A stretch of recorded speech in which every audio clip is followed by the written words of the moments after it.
outstretched arm. We remember we were slaves. Our traditions and our history keep us close as we could ever be. Though near or far, for God's strength gave us faith to go on.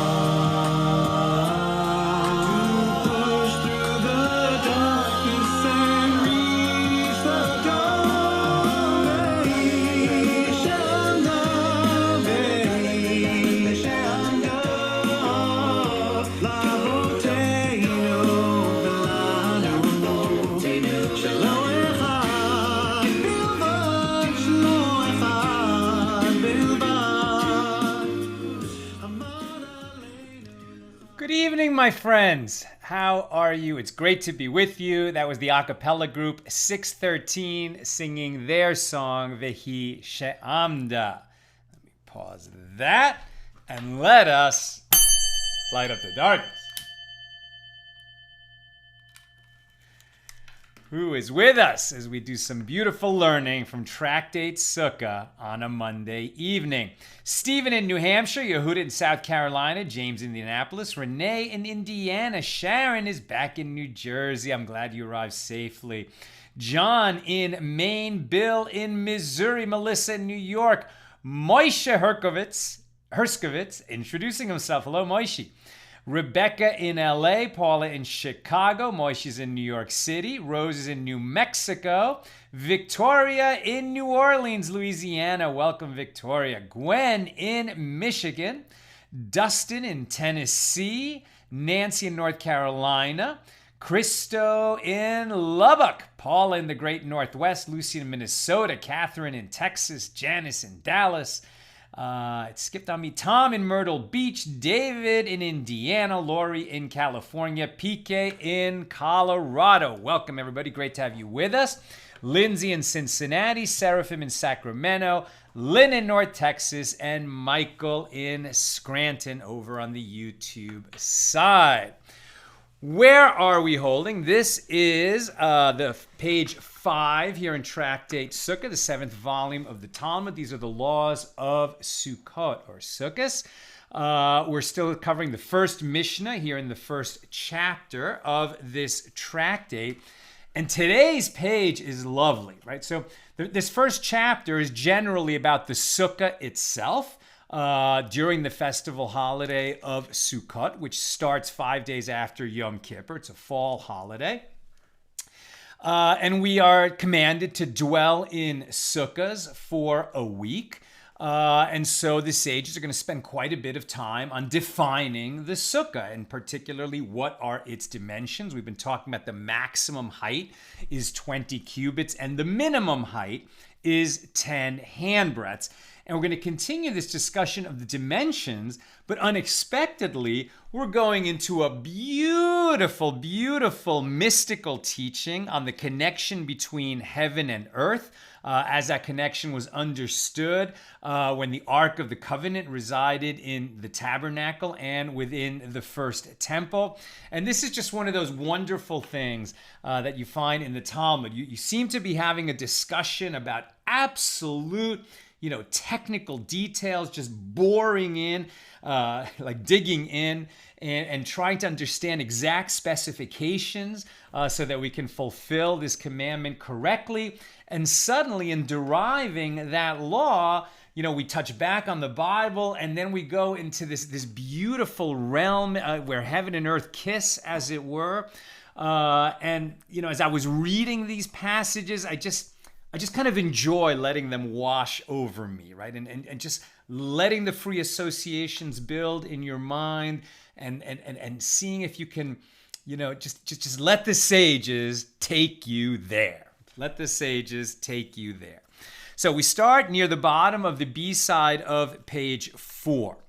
A sukkah that is not even 10 handbreadths high is unfit. Now, yesterday we were talking about why 10 handbreadths, because 10 handbreadths is the minimum measure of a partition, of a wall, for it to be considered a wall. And we've seen that definition elsewhere. So that seems like it would have been enough. We got it. But the sages are going to dig in a little bit deeper, right? From where do we derive this law that a sukkah that is not 10 handbreadths high is unfit? So it was stated that Rav and Rabbi Hanina and Rabbi Yochanan and Rav Chaviva taught the matter below, the matter we're going to get into now. But first, the Gemara notes, throughout the entire order of Moed, so there are 6 orders of the Mishna and of the Talmud, and the order that we're in now is called Moed. And wherever this second pair of sages is mentioned, Rabbi Yochanan and Rav Chaviva, there are some Amoraim, so rabbis of the Gemara, rabbis of the Talmud as opposed to rabbis, the earlier rabbis of the Mishnah, who replace Rabbi Yochanan and do so by inserting Rabbi Yonasan or Yonatan, like Jonathan, in his place. So there seems to be a confusion when Rabbi Yochanan is mentioned in this particular set of rabbis, when it's Rabbi Yochanan and Rav Chaviva. Some say Rabbi Yonasan and Rav Chaviva. Okay. And this is what they taught. The Ark of the Covenant was itself 9 handbreadths high, as it is stated explicitly in the Torah that it was 1.5 cubits high. And the cubit used to measure temple vessels consisted of 6 handbreadths. And the ark cover was 1 handbreadth thick. And we'll see that elsewhere there's a cubit and there's a cubit. Basically, a cubit is more or less the distance from the elbow to the middle finger, but of who, right? Which person? And so we get this kind of other measurement that we see that usually the cubit is 5 handbreadths, but the cubit used to when the building the tabernacle in the wilderness, that cubit, the sages derive this elsewhere, was 6 handbreadths. Okay, so a cubit of the temple was 6 handbreadths, other cubits are 5 handbreadths. Okay, so, and the ark cover, all right, so the cubit used to measure temple vessels, the vessels used in the temple, temples, vessels that are used for receiving the liquids of various offerings, etc. The vessels of the temple were 6 the cubit used for vessels of the temple were 6 handbreadths. And the ark cover was 1 handbreadth thick, right? So the Ark of the Covenant was a cubit and a half tall. So that means it would be 9 handbreadths since it was the cubit of temple vessels. So there's 9 handbreadths. And the ark cover, the cover atop the Ark of the Covenant, was 1 handbreadth thick. So there is a total height of 10 handbreadths here. And it is written in Exodus 25:22, I will meet you there, and I will speak with you from above the ark cover, right? So the presence of the Lord, this aspect of God that God allows to be revealed in our world, somehow it would speak to us from above the ark cover. Speak to who? To Moses, to the high priest who would enter there on Yom Kippur. And it is taught in a Baraisa that Rabbi Yosei says the divine presence never actually descended below, and Moses and Elijah never actually ascended to heaven on high. As it is stated, Psalms 115 verse 16, the heavens are the heavens of the Lord, and the earth he gave to the children of man, indicating that these are 2 distinct domains. Apparently, from 10 handbreadths upward is considered a separate domain. Consequently, any sukkah that is not at least 10 handbreadths high is not considered an independent domain, and it is unfit. Now, of course, we're going into a very metaphorical place here. Here's a note from Rav Steinsaltz. The profound meaning of this matter is that the realm of God, heaven, and the realm of man, earth, are 2 discrete realms. Even when one achieves prophecy, or when God reveals God's self in the world below, the gap between the 2 realms remains. Instead, the person remains within his domain of 10 handbreadths and within his limitations, while God remains forever beyond the reality of this world. And some view the 10 handbreadths as an allusion to the 10 stages of spirituality. That's a discussion for another day. But isn't this fascinating? So 10 handbreadths, it's very little. I mean, 10 handbreadths is something like this. It's like waist high. We have skyscrapers that go much, much higher than that. So is anything that's more than waist high in the realm of heaven? No, of course not. But these are separate realms. And somehow this 10 handbreadths comes to make a division. Like 10 handbreadths represents that you're in a new realm. And we've seen this in other places with respect to Shabbos and whether if something is within 10 handbreadths of the ground, then it's in the realm of the ground. But if it's more than 10 handbreadths above the ground, it's not in the realm of the ground. It's somewhere else. It's in the airspace. It's a different realm. And so this 10 handbreadths, why 10 handbreadths? Because 10 handbreadths was the height of the Ark of the Covenant, right? And when God would speak to us, like the closest that God would come, generally speaking, to interacting with us and revealing God's self to us, right, was from above the ark cover, but not in the ark, always above the ark, so always above those 10 handbreadths. And so these 10 handbreadths become this metaphorical distance of great significance. And it's worth noting that, and this is why idolatry is terrible, right? Idolatry is so offensive to God, first of all, because it doesn't recognize that the one God who created the whole world did so, and it's ungrateful, right? But also, right, because people would, when they make an idol, it's like they're creating a God, right? Like humans, what are humans that they should feel that they know what God is and that they're even going to create a God in their own image? Now we feel, okay, thank God idolatry is gone from the world. We're so much more advanced and sophisticated with that, and we have a good sense of the one God who created the world.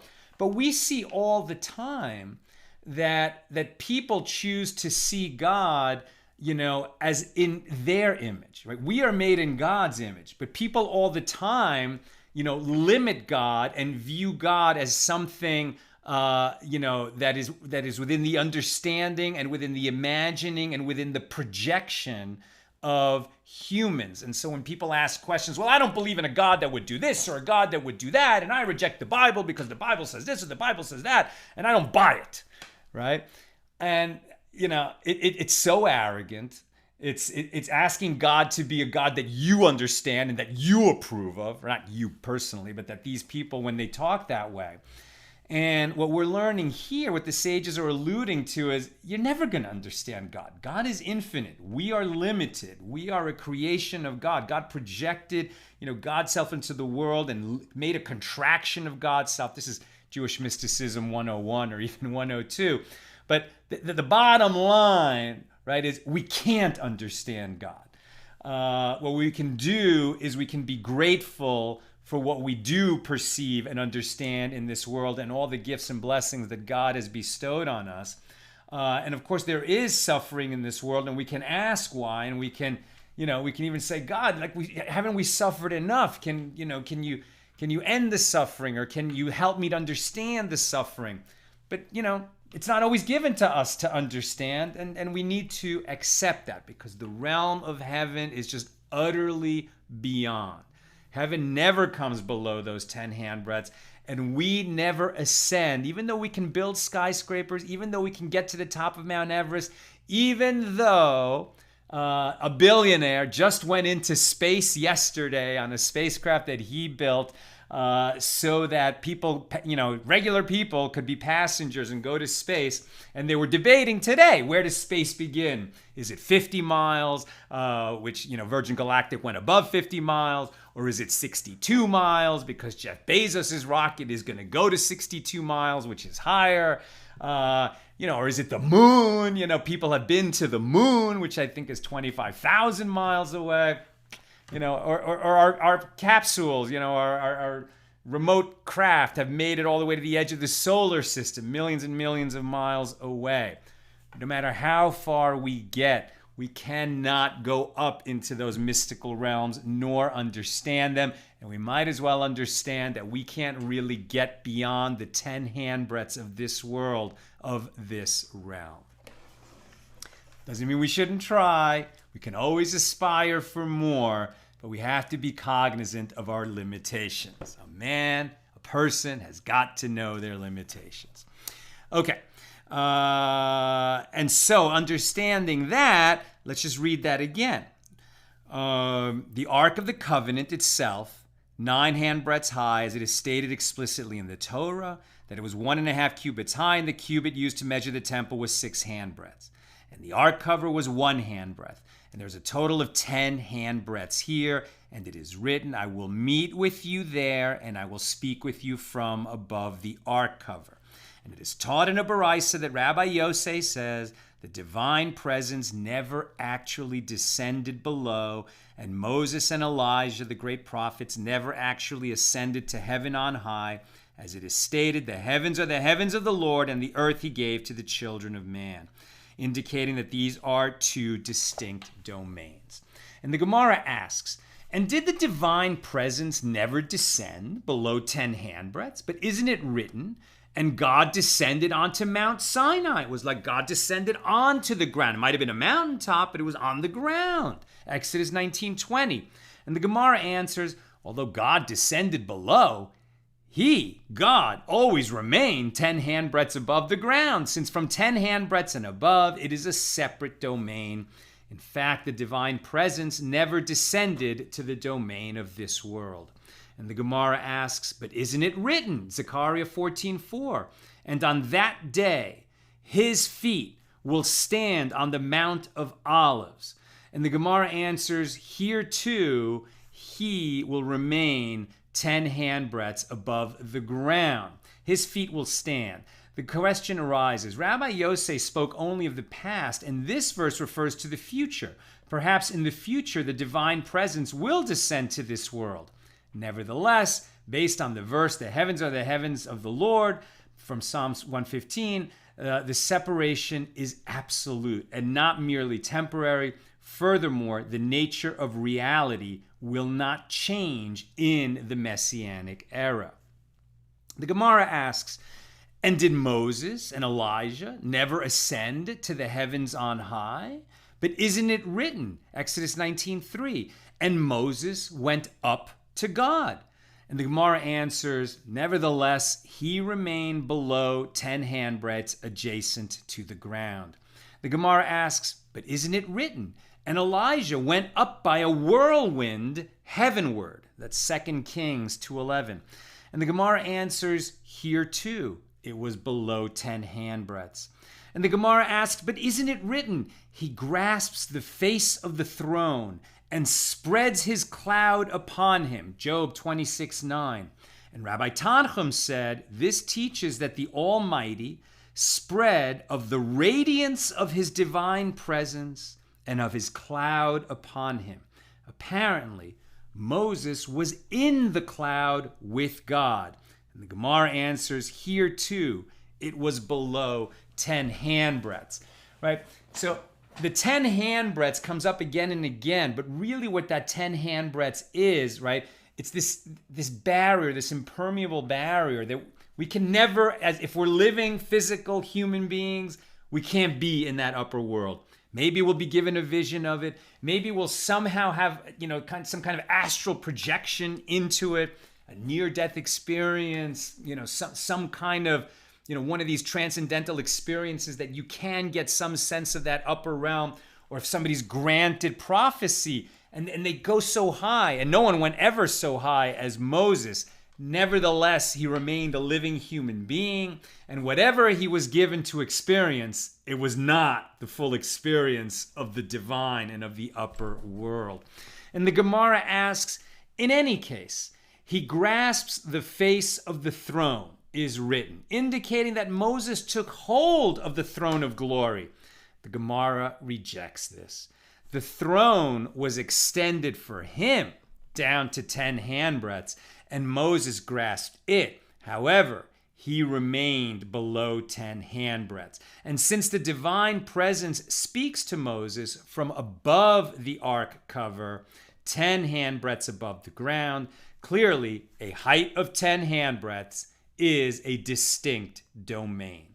The Gemara wonders, and remember all of this was to explain why the minimum height of a sukkah, the minimum height from the roofing down to the ground, is at least 10 handbreadths. So the Gemara wonders about the proof offered. Granted, the height of the ark was 9 handbreadths, as it is written, and they shall make an ark of acacia wood, 2 cubits and a half shall be its length, and a cubit and a half its breadth, and a cubit and a half its height, right? And that's 9 handbreadths, since the temple cubit was 6 handbreadths, so 1.5 is 9. However, from where do we derive the fact that the thickness of the ark cover, which we're saying is the 10th handbreadth, from where do we derive the fact that the thickness of the ark cover was 1 handbreadth? The Torah never states its dimensions explicitly.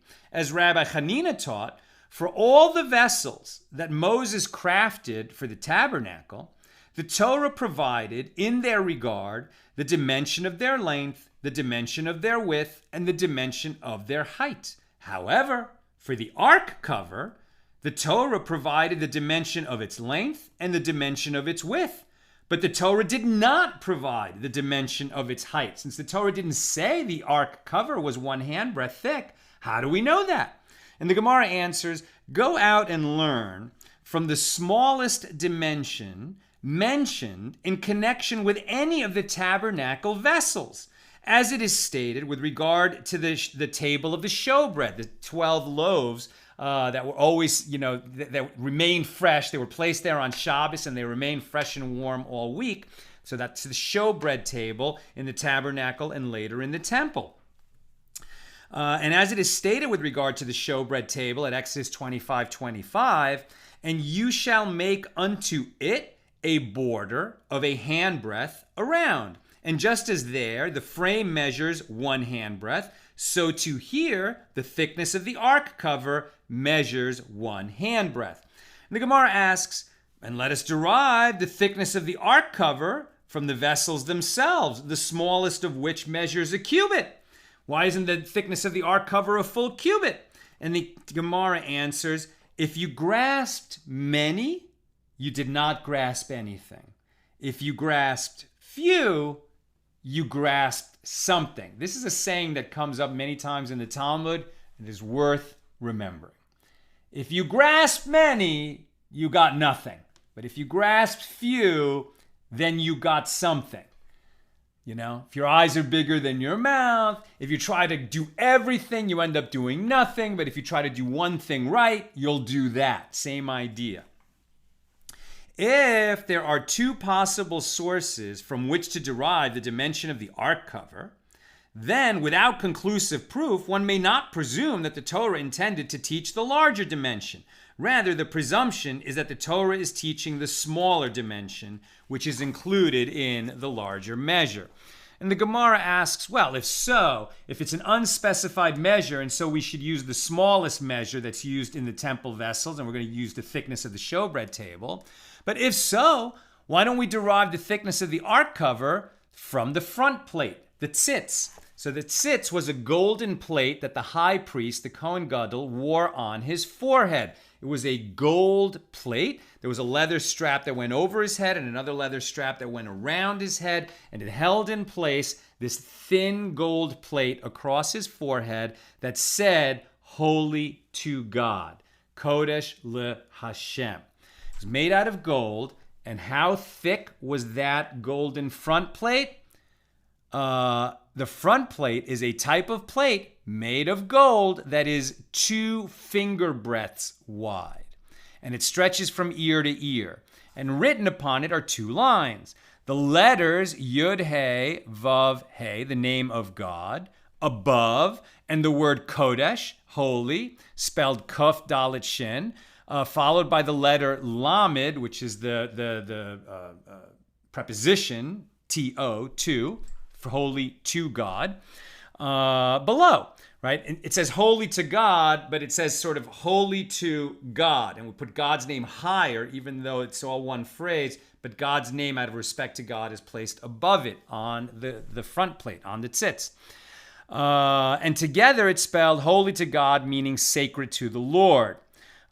With the name of God written on the upper line in deference to the name of God. So Rabbi Eliezer, the son of Rabbi Yosei, said, I saw the front plate in the emperor's treasury in Rome. We had that story in the last tractate Yom, the laws of Yom Kippur, when Rabbi Eliezer, the son of Rabbi Yosei, went, remember he went, I think was it with Rabbi Shimon Bar Yochai? I forget who he went with.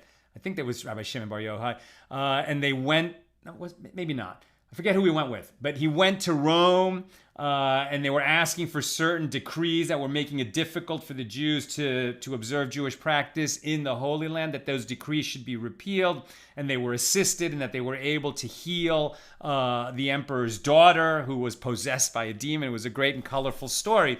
And at any rate, during that journey to Rome, this Rabbi Eliezer, the son of Rabbi Yosei, saw the front plate. Right, when the second temple was destroyed, the Romans took all these vessels, including the menorah and the front plate and the curtain that divided from the holy from the Holy of Holies in the second temple. In the second temple, they took all of that to Rome, and it was stored there. So Rabbi Eliezer saw the front plate, even though he lived after the temple had been destroyed. He said, I saw the front plate in the emperor's treasury in Rome, where it was taken together with other temple vessels when the temple was destroyed. And upon it was written, sacred to the Lord, Kodesh LeHashem, on one line, not with God's name higher, but all on one line. At any rate, why not derive the thickness of the ark cover from the front plate and say that it was only 2 finger breadths? And by the way, even though Rabbi Eliezer testifies this, there's other sources that say the holy to God was written on 2 lines, and that the nature of the front plate was that sometimes the words would move around on it or could be folded in different ways. You know, it's a very mystical and important piece that is not easily understood.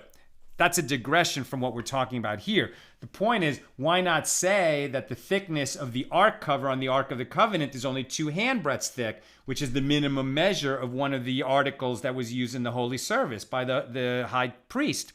Why say that it was a handbreadth thick, like the border of the showbread table, and not 2 finger breadths thick, like the front plate? And the Gemara answers, one derives the dimension of a vessel from the dimension of a vessel, and one does not derive the dimension of a vessel from the dimension of an ornament. And the front plate is not one of the tabernacle vessels, but one of the ornaments of the high priest. Now we skip down a little bit onto the B side of page 5. I'm actually almost done, so if you have questions or comments, please get them in. Rav Acha Bar Yaakov said, we have learned through tradition that the faces of the cherubs, right, the keruvim, the ark cover had 2 angels on top of it, which at times were facing each other and at times were facing out miraculously. So we have learned through tradition that the faces of the cherubs were not smaller than a handbreadth. And indeed, Rav Huna derived the thickness of the ark cover from here as well. From the verbal analogy between the instances of the words penei, face, in the verses upon the face of the ark cover on the east and the faces of the cherubs, indicating that both are the same size. So here's going to be a different approach to deriving that the thickness of the ark cover was 1 handbreadth. It's going to be 1 handbreadth, just like the minimum width of the faces of these keruvim, these angels that were sculpted on top in gold on the ark cover. We've talked a little bit about this before. They're called keruvim. We translate this cherubs in English. And cherubs always sound like these baby-faced, angels that are like little babies. But keruvim it's the same word that's used for the warrior angels who hold the flaming sword guarding the entrance to Eden, right? Once Adam and Eve were expelled, the humans cannot go back to the Garden of Eden because there are these fierce warrior angels standing there. So how is it that we ended up having this notion in modern times through, the way we understand the word cherub in English? like these baby-faced, little cute angels. How do we get that? Now we're actually going to see where that comes from. So apropos the cherubs, the Gemara asks, and what is the form of the face of a keruv, of a cherub? And Rabbi Abahu said, like that of a child, a keravia, as in Babylonia, one calls a child ravia. And Abaye said to him, but if what you say is so, what is the meaning of that which is written in Ezekiel 10:14 about the faces of the celestial beasts that draw the celestial chariot? Ezekiel 10:14, the face of the first was the face of the cherub, and the face of the second was the face of a man. According to your explanation, the face of the cherub is the same as that face of a man.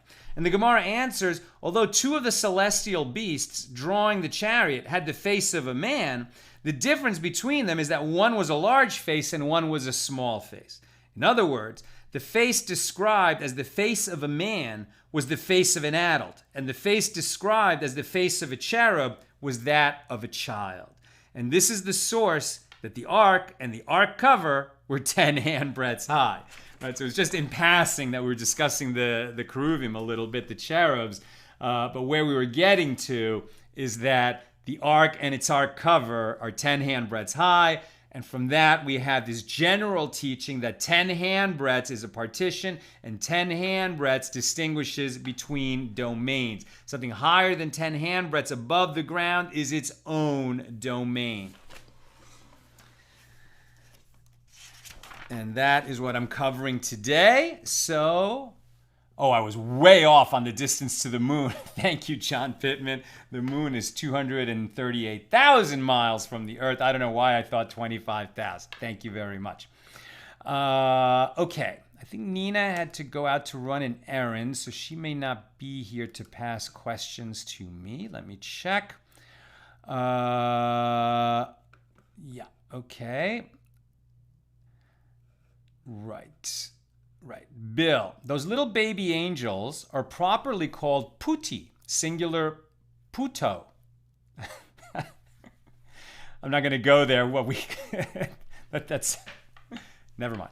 As I understand it, the tendency to start referring to them as cherubs has a different lineage in Western art, but as they say, there are no coincidences with God. Very good. Okay.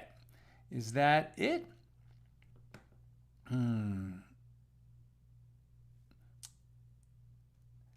So see, there's a discussion going on about suffering. I'm not sure what this came up apropos of, but it's actually worth mentioning. It's funny because I'm just editing this week's Table for Five, which it hasn't been published yet. It'll be published probably tomorrow.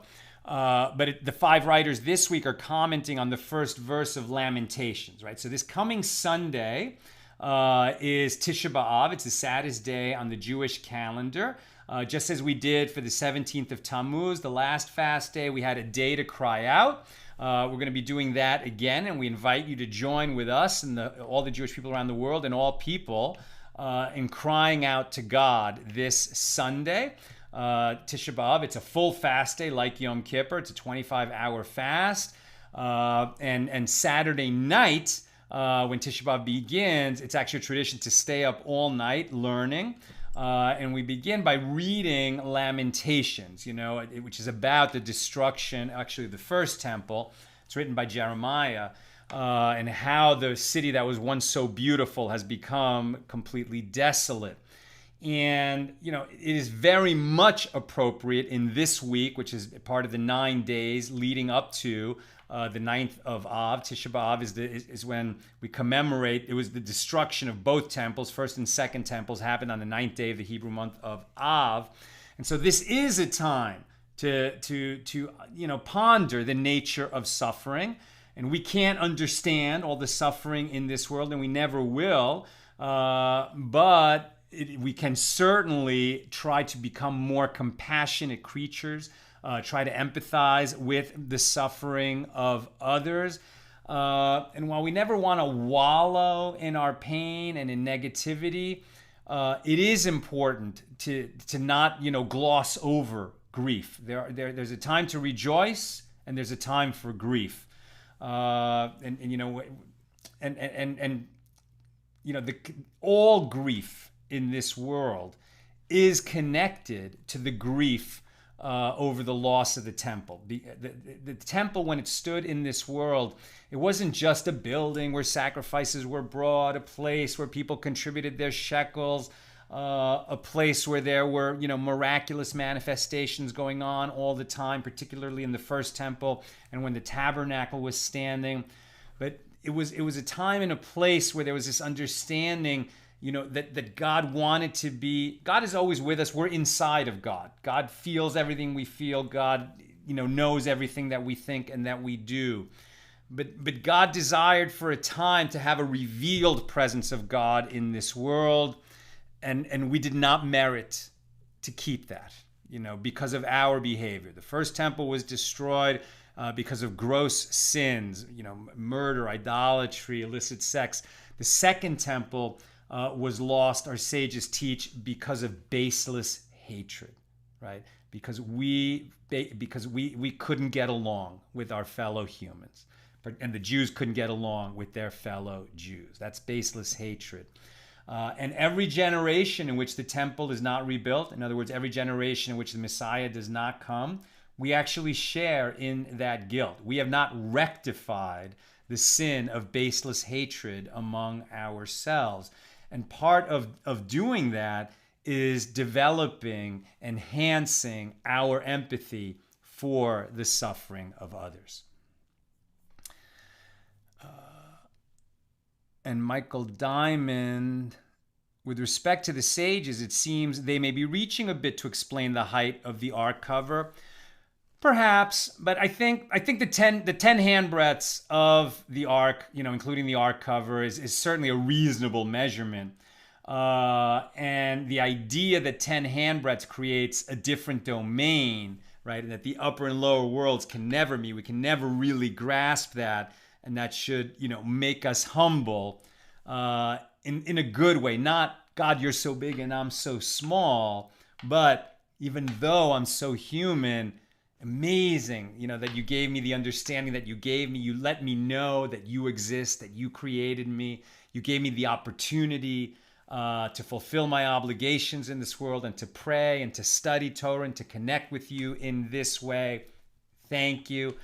And while I can never understand you, I can go much further in understanding my fellow humans, and we're obligated to do that. That's what I've got for us today. With God's help, we'll be together again tomorrow, the regular time, 6 p.m. Pacific, God willing, for page 6 of Tractate Sukkah. Have a great night.